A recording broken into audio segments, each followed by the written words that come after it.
జై శ్రీరామ్, జై శ్రీ గురుదేవదత్త. సనాతన ధర్మంకి అందరికీ స్వాగతము.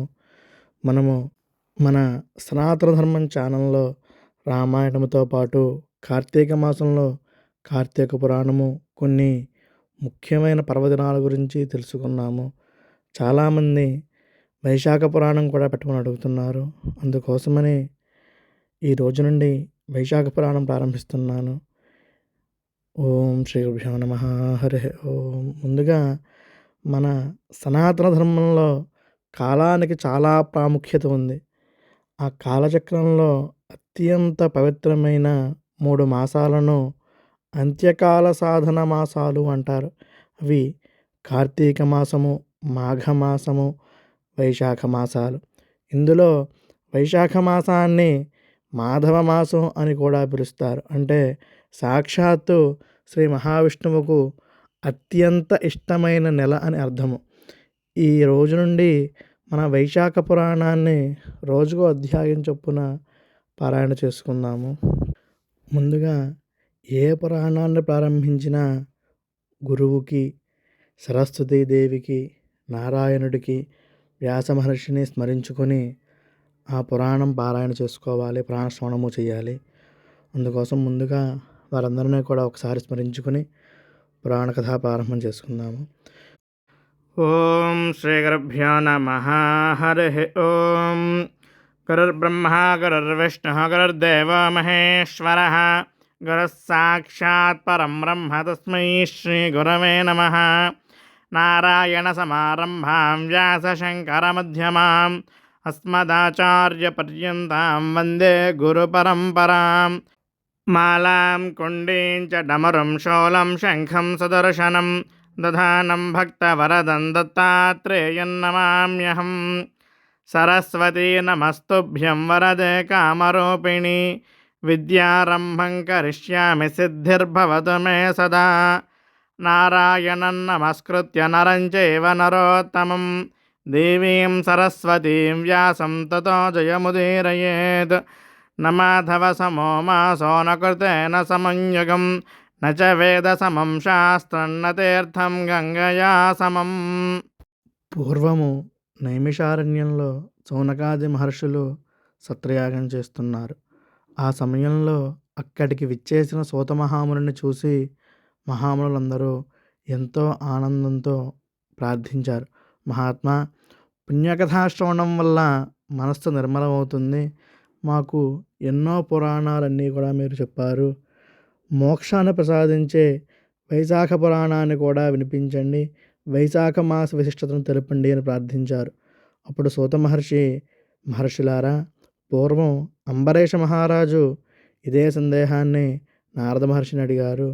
ఆ కథను మీకు వివరిస్తాను వినండి అని ఈ వైశాఖ పురాణాన్ని ప్రారంభించారు సూత మహాముని. పూర్వం రాజర్షి అయిన అంబరీషుడు ఒకానొక సమయంలో బ్రహ్మ మానసపుత్రుడైన నారద మహర్షిని చూసి భక్తితో నమస్కరించి ఆ తరువాత, మహర్షి, మీరు అన్ని మాసాల గొప్పతనాన్నే వివరించారు, కానీ అన్ని మాసాల్లో వైశాఖ మాసము అత్యంత ఉత్తమమైనది, శ్రీ మహావిష్ణువుకు ఎంతో ప్రీతిపాత్రమని చెబుతారు. ఈ వైశాఖ మాసము విష్ణుమూర్తికి అంత ప్రీతిపాత్రం కావడానికి కారణం ఏమిటి? ఈ నెలలో ఆచరించవలసిన ధర్మాలు ఏమిటి? మనుషులు ఏ దానాలు చేయాలి? వాటి వల్ల కలిగే ఫలితాలు ఏమిటి? ఏ దేవుడిని పూజించాలి? ఏ ఏ పూజా ద్రవ్యాలు వాడాలి? దయచేసి వీటన్నిటినీ కూడా వివరంగా చెప్పండి అని వినయంగా ప్రార్థించాడు. అప్పుడు నారద మహర్షి అంబరీషుడితోటి, రాజా విను, పూర్వం నేను కూడా బ్రహ్మదేవుడిని ఇదే అడిగాను. అప్పుడు నాకు బ్రహ్మగారు ఇలా సమాధానం ఇచ్చారు.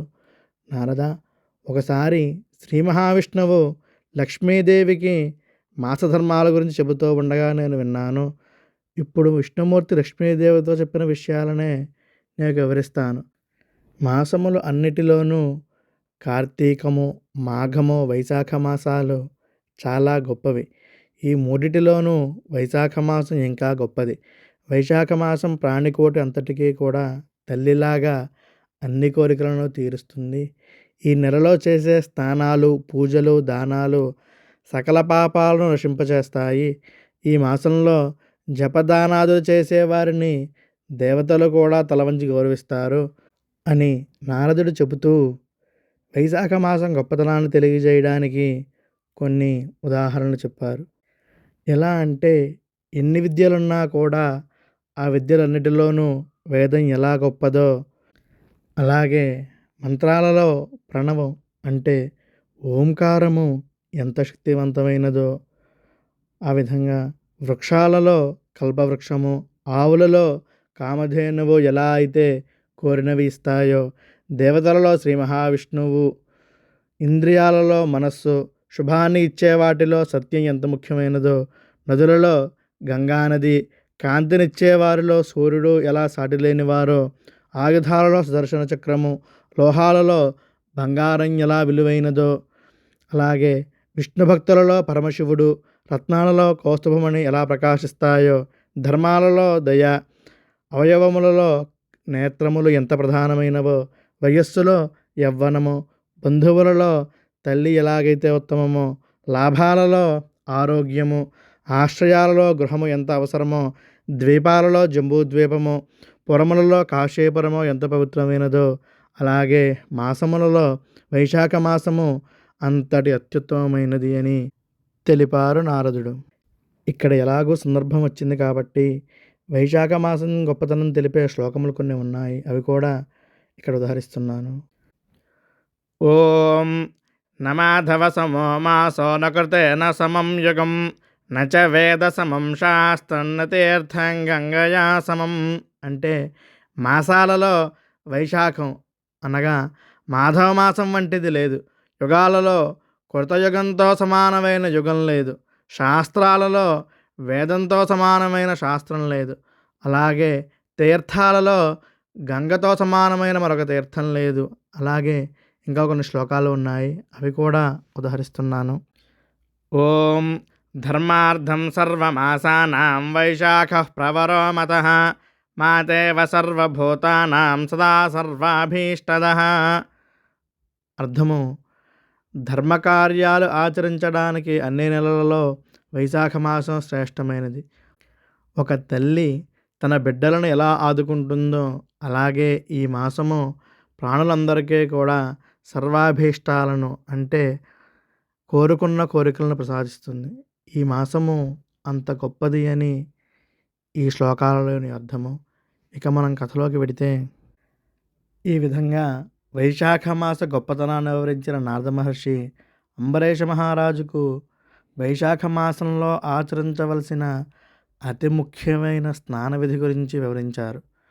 రాజా, సూర్యుడు మేషరాశిలోకి ప్రవేశించినప్పుడు ఆ వైశాఖ పుణ్యకాలంలో సూర్యోదయానికి ముందే నదులలో కానీ చెరువులలో కానీ స్నానం ఆచరించాలి. అలా ఎవరైతే భక్తితో స్నానం చేస్తారో వారిని చూసి శ్రీ మహావిష్ణువు పరమానందం చెందుతాడు. ఏ విధంగానైతే ఆకలితో ఉన్న ప్రాణికి అన్నం పెడితే అతి తృప్తి చెందుతుందో, అదేవిధంగా వైశాఖ మాసంలో స్నానం చేసే భక్తుడిని చూసి స్వామి అంతటి తృప్తిని పొందుతారు. లక్ష్మీదేవితో కలిసి వచ్చి ఆ భక్తుడిని ఆశీర్వదించి సకల కోరికలు తీర్చి ఉద్ధరిస్తారని చెప్పారు. నారదుడు ఇక్కడ ఒక రహస్యం చెప్పారు. వైశాఖ మాసంలో నియమంగా ఒక్కసారి స్నానం చేసి స్వామివారిని పూజించిన వారు పాప విముక్తులై విష్ణులోకాన్ని చేరుకుంటారు. ఒకవేళ ఎవరైనా వారం రోజుల పాటు ఈ నియమాన్ని పాటిస్తే వారికి కొన్ని వేల అశ్వమేధ యాగాలు చేసినంత పుణ్యఫలం లభిస్తుంది.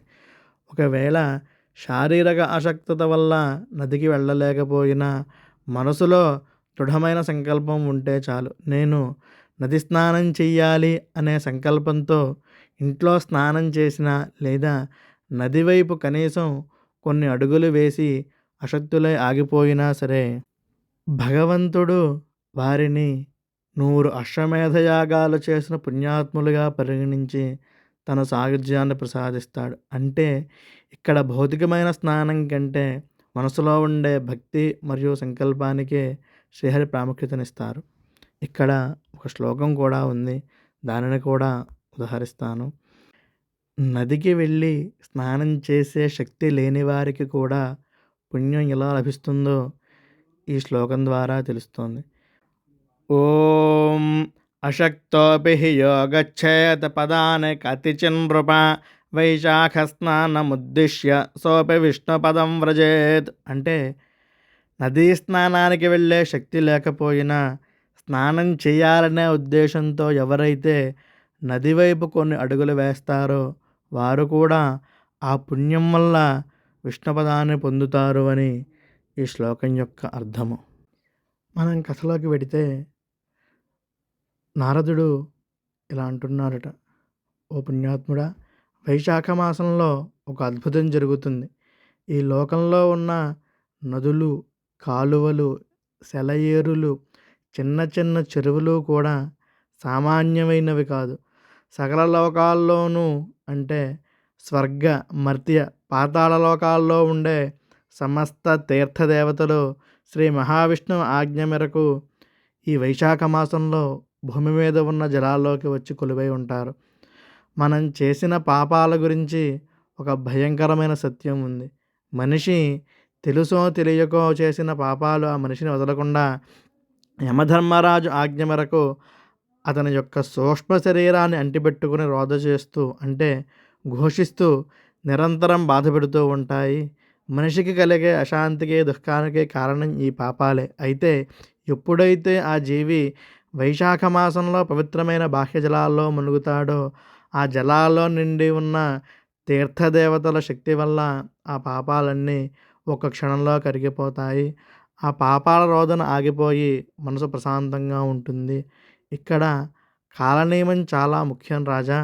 సూర్యోదయం మొదలుకొని 6 గడియల వరకు అంటే సుమారు 2.5 గంటల పాటు మాత్రమే ఈ తీర్థదేవతలు నదీ జలాల్లో వేచి ఉంటారు. ఆ సమయంలో స్నానం చేసే భక్తులకు వారు సకల శుభాలు కలుగజేస్తారు. విష్ణుమూర్తి ఆజ్ఞ ప్రకారము వారు ఆ సమయాల్లో జలాల్లో ఉండి భక్తులను అనుగ్రహిస్తారు.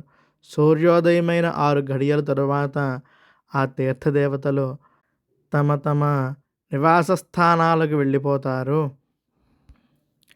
మరలా మరుసటి రోజు వేకువజామునే అంటే సూర్యోదయానికి ముందే వారు ఆ జలాల్లోకి ప్రవేశించి భక్తుల పాపాలను హరించడానికి సిద్ధంగా ఉంటారు. అందుకే వైశాఖ మాసంలో వేకువజామున చేసే స్నానానికి అంతటి విశిష్టత ఉంటుంది అని నారదుడు అంబరీష మహారాజు చెబుతూ ఇలా కొనసాగిస్తున్నారు. అంబరీష, చూసావా, సాక్షాత్తు శ్రీ మహావిష్ణువు లక్ష్మీదేవికి వివరించిన ఈ వైశాఖ మాస మహిమ ఎంతటిదో. ఈ మాసంలో స్నానాదులు ఆచరించడం వల్ల మానవుడు పాప విముక్తుడై ఇహలోకంలో సుఖాలను, పరలోకంలో విష్ణు సాయుధ్యాన్ని పొందుతాడు అని ఈ విధంగా నారద మహర్షి అంబరీషుడికి వైశాఖ పురాణంలోని మొదటి అధ్యాయాన్ని, వైశాఖ మాస ప్రశంసను వివరించారు. ఇంతటితో వైశాఖ పురాణము మొదటి అధ్యాయం పూర్తి అయింది. రెండవ అధ్యాయంలో వైశాఖ మాసంలో చేయవలసిన దానములు, వాటి యొక్క ఫలితాల గురించి తెలుసుకుందాము. ఈ వీడియో చూసిన ప్రతి ఒక్కరూ దీన్ని లైక్ చేయడమే కాకుండా కింద నారాయణ నామాయణని కామెంట్ చేయండి. అలాగే ఈ వీడియోని మీ బంధుమిత్రులతో కూడా పంచుకుంటారని ఆశిస్తున్నాను. చంద్రశేఖర పాహిమాం.